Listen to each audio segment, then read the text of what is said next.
Good afternoon, Murray County. State Representative Scott Cepicky coming to you from Nashville. We just concluded our session meeting for today. We did vote on approving the budget today.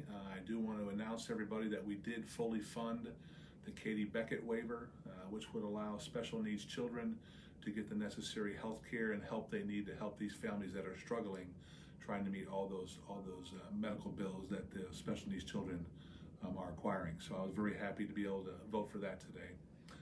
Also, House Bill 1541 was the Murray County Private Act change by our Parks Department. I appreciate the County Commission getting me that in a timely manner and working with Speaker Cassada. We did vote on that to approve that in the House today, so that will be coming back to the County Commission for their final approval to be able to change that private act to allow the Parks Board to oversee all of our parks that Murray County owns in our county. You know, the one thing that everybody's been talking about that I want to address today is House Bill 939. That's the Governor's Educational Savings Account bill. First of all, I want to say thank you to Governor Lee for listening to the legislators of trying to amend this bill to get it in a position that would do the necessary good that it was intended to do at the very beginning. There's been a lot of changes to this bill. There's been a lot of misinformation on internets, on the websites, on Facebook. People making claims that the bill does this and the bill does that. So today, after we voted on the bill and it's been amended to its final form, I wanted to make sure that everybody understood exactly what the bill was and why I voted for it.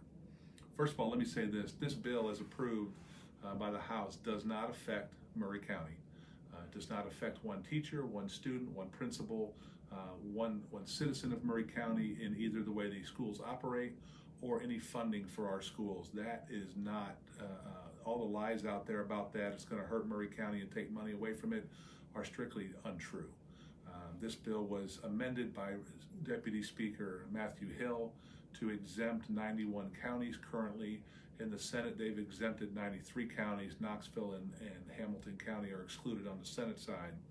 But this bill's main focus was to help these kids in inner city schools that have been attending these priority schools for some of them over 2 decades. These schools are not getting any better. These kids are continuing going through failing schools and are turned out into our society, not being able to read, write, do math, not educated, and then they're winding up either incarcerated, they're on drugs, teen pregnancy, illiteracy, not able to find good work. So we're paying for them immensely on the back end. And Governor Lee's whole intention of this bill was to try to help these students have an opportunity to get a better life. So House Bill 939 does not affect 91 counties in Tennessee, including Murray County. We are exempt from this bill. It has no effect on us in any way. Number two, Deputy Speaker Hill's amendment provided a grant program that if in chance there are other priority schools in the state of Tennessee or one pops up in Murray County, there are funds available to our local school board to draw down the necessary funds to help turn that school around and get it back off the priority list and get the educational standards back up to what you and I both expect that it should be in Murray County and the state of Tennessee. It also allows students that are in failing school systems, and currently in the House bill it's the 4 big counties, Hamilton, Knox, Davidson, and Shelby. If they're trapped in a failing school, a school that is not meeting the educational needs of those students, it allows them the flexibility to take funds that are assigned to that school and use those at another school, be it private or public, but as long as they stay in the county that they're zoned for, that they're allowed to use those funds to get a chance at a better education. There's been a lot of misinformation that money's going to come away from those schools. That's not true. The governor has provided a program that will make those schools that those students leave whole.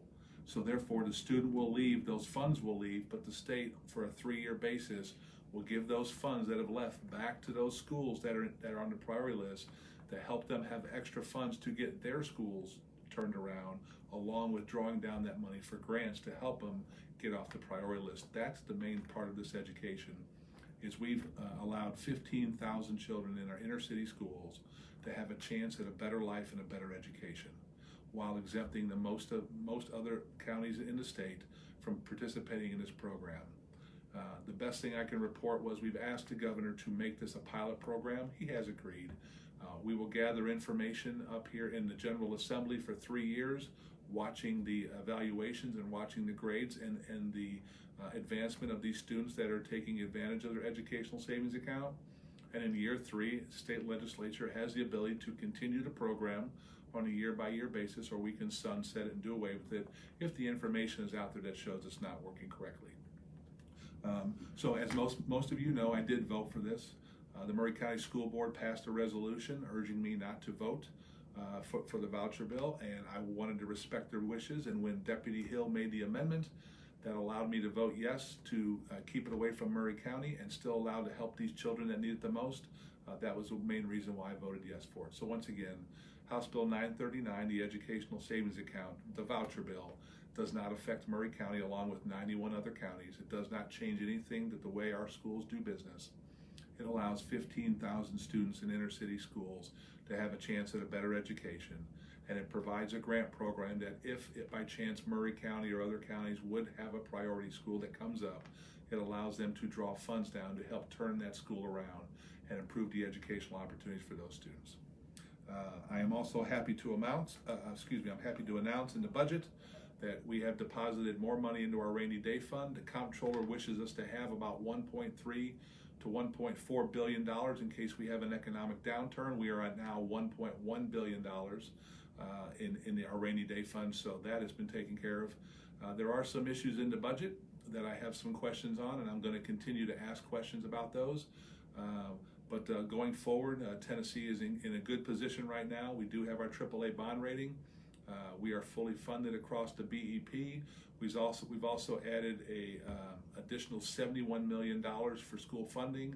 I've seen some preliminary numbers for Maury County. It looks like our BEP will increase $1.8 million for funding for Maury County, so that's good news for our schools to get the necessary funding that they need.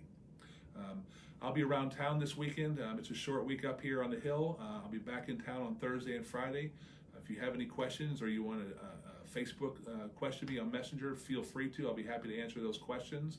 Or you can call up to the office, 615-741-3005. Once again, 615-741-3005. I appreciate the opportunity to serve you up here. I look forward to seeing you back in the district, and it's been my honor to be up here. I hope to see you around town. It looks like it's going to be a great weekend for us. Have a great weekend, Maury County.